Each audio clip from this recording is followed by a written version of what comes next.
Bienvenue sur Africa 24. Dans l'invité du jour, nous recevons Jerry Tama, président du NET, nouvel engagement togolais. Merci d'être en ligne avec nous. C'est avec un plaisir que je suis toujours avec vous chaque fois qu'on me sollicite. Alors, le sommet des chefs d'État et de gouvernement de la communauté économique des États de l'Afrique de l'Ouest s'est achevé ce mardi à Lomé, au Togo.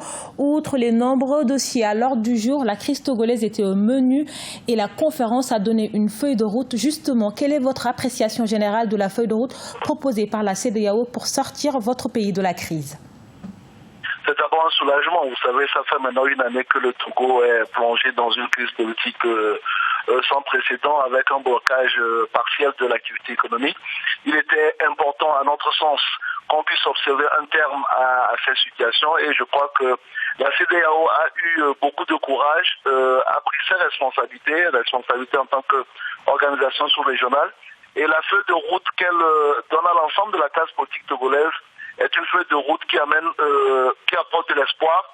Parce que je ne pense pas qu'il y ait une seule partie qui se sente victorieuse à l'issue de la lecture de la feuille de route.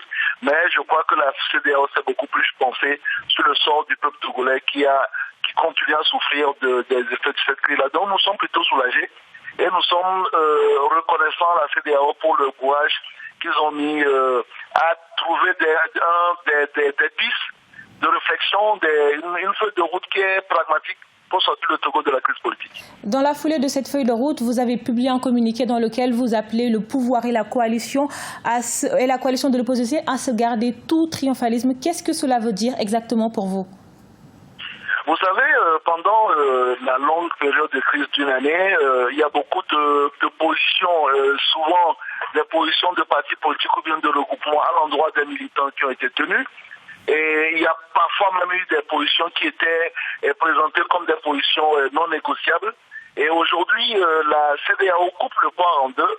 Et on peut éventuellement comprendre qu'il y a des positions que, par exemple, nos camarades de la C14 présentaient comme des positions non négociables, qui n'ont pas fait l'objet des recommandations de la CEDEAO. Mais il est important de comprendre que les éléments qui ont contribué à la crise, si ces éléments-là ne sont pas résolus, la crise reviendra. C'est pour ça que nous appelons l'ensemble de la classe politique togolaise à faire preuve de retenue, à faire preuve de conscience et à ne pas commencer à jubiler parce que il y a aucune partie qui peut aujourd'hui estimer être la seule bénéficiaire des recommandations de la CEDEAO. Il est important que l'ensemble des acteurs politiques, que ce soit les partis qui ont contribué au débat et au dialogue et ceux qui sont tout autour, y compris même la société civile, contribuent ensemble à la mise en œuvre de cette feuille de route avec bien entendu le concours et l'appui de la CEDEAO. Et dans cette feuille de route, quels sont selon vous les points sur lesquels pouvoir et opposition peuvent s'entendre? Le premier, bien entendu, c'est la réforme constitutionnelle. Aujourd'hui, je crois que tout le monde a accepté qu'il y a des points qui sont très essentiels au niveau de la réforme constitutionnelle, la limitation de mandat, les élections à 2 tours, même la recomposition de la Cour constitutionnelle. C'est des éléments qui sont aujourd'hui issus d'un consensus sur lequel on peut s'entendre. J'espère tout simplement qu'on pourra faire l'économie d'un référendum en faisant donc ces réformes-là à l'Assemblée nationale. Mais à défaut, la CEDEAO a été pragmatique en désignant qu'on pourra solliciter le suffrage universel pour faire passer ces réformes. Je crois aussi que l'accompagnement et l'appui technique de la CEDEAO sur le déroulement du processus électoral est quelque chose de plus. Parce que vous savez, au Togo, le contentieux le plus difficile à régler, le contentieux électoral. Et le fait que la CEDEAO a indiqué qu'il faut améliorer le cadre électoral avant d'aller aux élections, avec un appui direct de la CEDEAO sur la CENI, doit pouvoir rassurer l'ensemble des partis à comprendre que nous pouvons, peut-être pour une fois, organiser des élections transparentes qui ne souffriront d'aucune contestation, aucune de toutes les parties. Parmi les points, vous avez cité la limitation du mandat présidentiel à 2 tours ou encore vote de la diaspora. Est-ce que ces éléments contenus dans la feuille de route de la CEDEAO ne sont pas une victoire pour l'opposition? Bien sûr, aujourd'hui, vous savez, chaque fois qu'il y a un jugement de Salomon comme celui que la CEDEAO a fait, chacun voit un peu le verre à vide, le verre à moitié plein ou à moitié vide. La question du vote de la diaspora, ça faisait des dizaines d'années qu'on le souhaitait sans l'obtenir. Et la question même de la reconstruction de la Cour constitutionnelle, c'est un élément aussi qui était demandé sans l'obtenir. et puis bien entendu la question de la limitation de mandat et des élections à 2 tours ont toujours été des sujets qui ont été souvent reportés à défaut de consensus. Je crois qu'aujourd'hui, s'il faut le dire, l'opposition sort aussi victorieuse de ce bras de fer, parce qu'il y a énormément de points qui n'étaient pas lors des discussions antérieures acceptées par le gouvernement, qui sont aujourd'hui des recommandations qui vont donc être contraignantes pour l'ensemble des partis. Et à vrai dire, l'opposition a bien entendu à revendiquer une victoire. Malheureusement, c'est que, comme je l'ai dit au début de discussion, il y a des positions fermes concernant par exemple le retour à la Constitution de 92, le départ immédiat de M. Fogna-Singé, la transition obligatoire ou alors la non-candidature de M. Fogna-Singé en 2020, qui n'ont pas été abordés par la CEDEAO et qui peuvent, dans l'esprit de certaines personnes, être présentés comme des éléments de faiblesse ou bien des éléments incomplets dans la revendication de la C14 surtout. D'accord. La CEDEAO propose que toutes ces réformes passent par le Parlement pour accélérer le processus de leur mise en œuvre. Est-ce que le Parlement dominé par le parti au pouvoir peut assurer des réformes justes?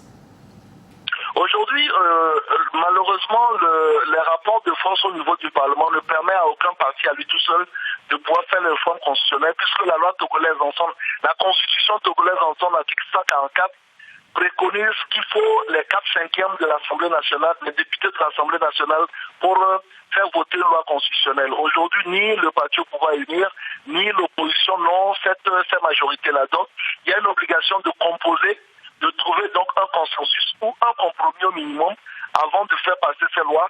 Et je crois que c'est pour éviter un blocage à l'Assemblée nationale que la CEDEAO a